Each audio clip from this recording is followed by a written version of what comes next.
Jesús empieza su actividad en Galilea y lo primero que ha hecho ha sido crear un grupo, constituir una comunidad de discípulos a los que ha invitado a seguirlos y a los que le ha dicho: veníos conmigo que os haré pescadores de hombres.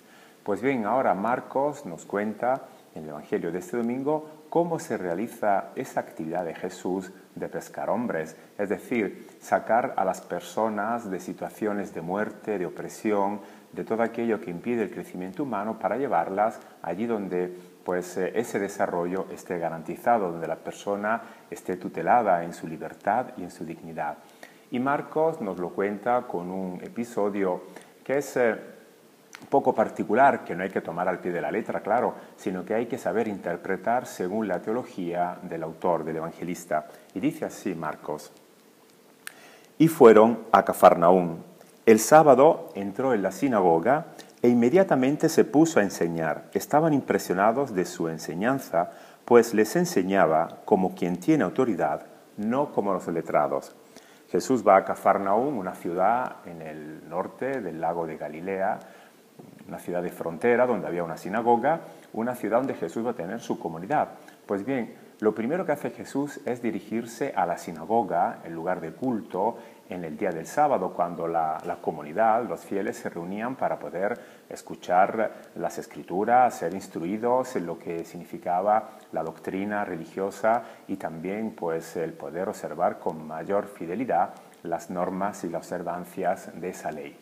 Jesús aprovecha de ese lugar y de ese día, el sábado, pero Marcos con mucha atención dice que inmediatamente se puso a enseñar. Jesús no entra en la sinagoga para participar a los actos de culto o para rezar, sino que entra para enseñar, para proponer su mensaje, un mensaje que enseguida va a tener unas reacciones increíbles porque, como hemos escuchado, la gente se queda muy extrañada, muy sorprendida. Dice que Jesús enseña con autoridad, es decir, enseña con la fuerza de Dios, Él manifiesta y da a conocer la misma palabra de Dios, y hacen una comparación con los que eran los escribas, los letrados, los maestros de la ley, que no pueden llegar a ese nivel. Dicen: este sí que enseña con autoridad y no como nuestros letrados. Se ve enseguida la diferencia entre la enseñanza de Jesús y la de aquellos maestros de la ley, porque Jesús lleva a la práctica la palabra de Dios, esa palabra que significa trabajar por el bien humano. Para los escribas lo único que interesaba era imponer normas y observancias sobre las espaldas de la gente y tener una autoridad que no fuera contestada por nadie, por ninguno. Esa enseñanza crea enseguida una gran atracción, una grande sorpresa, pero al mismo tiempo rechazo. No todos en la sinagoga están de acuerdo con que Jesús deja a un lado la enseñanza oficial, esa doctrina de los escribas, y por eso algunos reaccionan de una manera negativa, violenta. Esa reacción violenta, Marcos nos lo cuenta a través de la figura del hombre poseído por un espíritu inmundo. Estaba en aquella sinagoga un hombre poseído por un espíritu inmundo e inmediatamente empezó a gritar: ¿qué tienes tú contra nosotros, Jesús Nazareno? ¿Has venido a destruirnos? Sé quién eres tú, el consagrado por Dios. No todos en la sinagoga están de acuerdo con que Jesús quite de en medio toda la enseñanza oficial, pues que la eche abajo, que diga, que la gente se dé cuenta que realmente ahora la palabra de Jesús es la que tiene autoridad. Y Marcos nos lo cuenta con esta imagen, que es una imagen, una figura representativa de un hombre poseído por un espíritu inmundo. El espíritu es siempre una energía, una fuerza, pero en este sentido inmunda o impura. Quiere decir que priva al hombre de su libertad, que le causa un mal.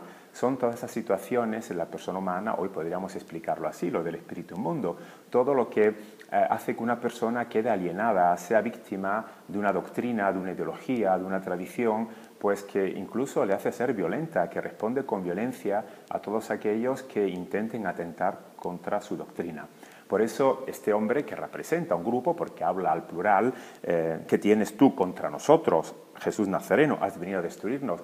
Este hombre no está de acuerdo con que la enseñanza oficial sea privada de su valor y la gente prefiera escuchar otra palabra que es la de Jesús. La enseñanza oficial no acepta este tipo de confrontaciones y sobre todo no quiere perder ese control que ejerce sobre el pueblo. Por eso la pregunta que le ponen a Jesús, que este hombre hace a Jesús, con una voz fuerte, gritando para dar a conocer cómo las personas que están realmente cogidas por la doctrina, que son pues muy apegadas a esa enseñanza, no aceptan ninguna forma de diálogo, sino que usan solamente la voz alta, el grito. Lo desafía Jesús diciendo: has venido a destruirnos, Jesús Nazareno. Yo sé quién eres, tú eres el consagrado por Dios.